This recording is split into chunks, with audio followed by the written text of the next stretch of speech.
Did Tinubu really build Lagos?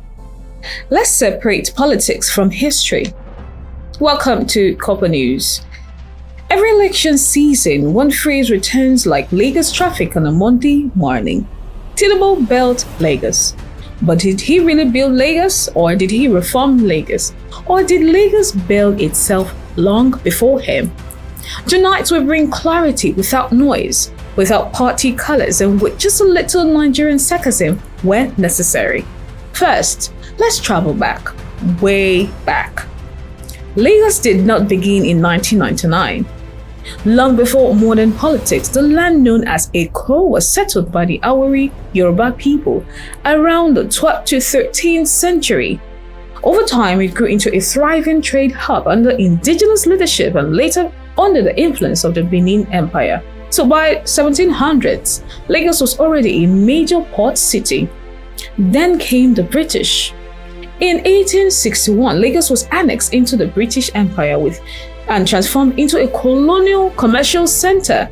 Railways, ports, early civil service structures all predate independence. So clearly, nobody in 1999 woke up and said, "Let's develop Lagos." Lagos was already Lagos. Now let's look at the post-independent growth before Tinubu. After 1960, Lagos became Nigeria's first capital and commercial nerve center. Governors like Mobolaji, Lateef, Jakande built housing estates, schools, and major road networks. The third Milan Bridge, that was pre-1999. Unilag, established in 1962.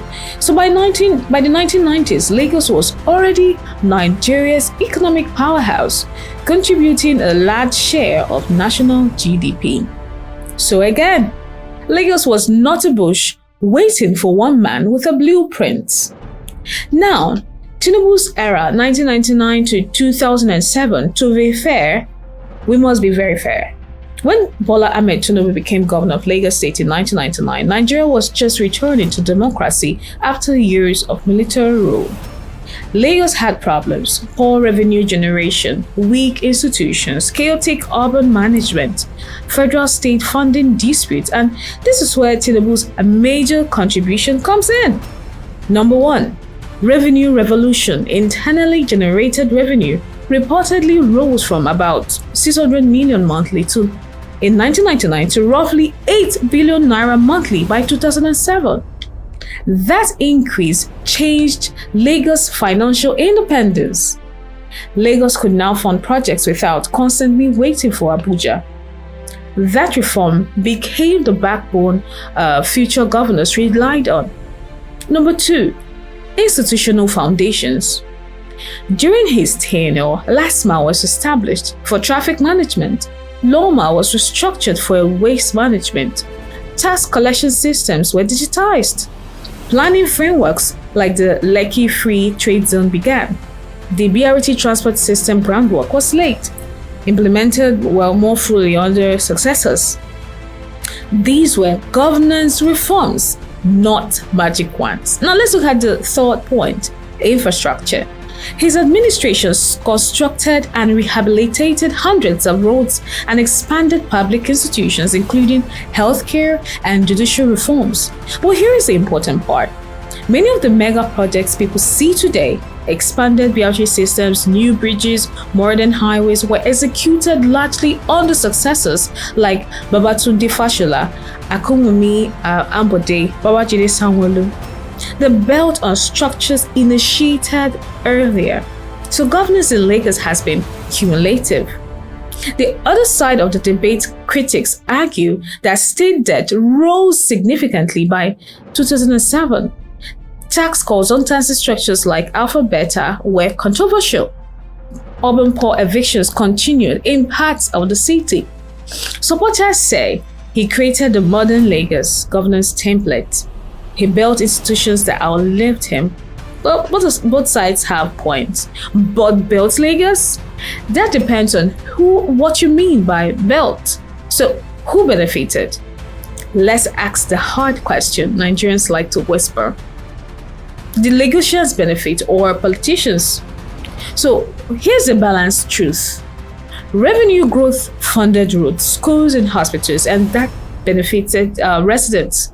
Institutional reforms strengthened governance that benefited the states long term. Political networks and loyalists also gained influence that benefited the politicians. So in Nigeria, development and politics often travel in the same vehicle. Sometimes the citizens are in the front seat, sometimes they're in the trunk.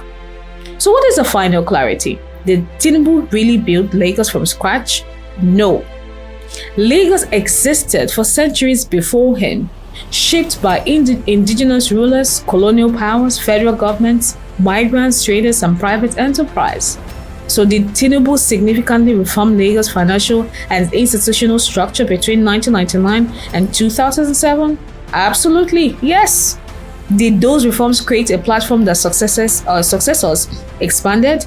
Also yes. So, the accurate statement is this. Tinubu did not build Lagos. He helped restructure and reposition Lagos in the democratic era. Anything beyond that is campaign slogan. And as Nigerians know, campaign slogans are sometimes louder than history.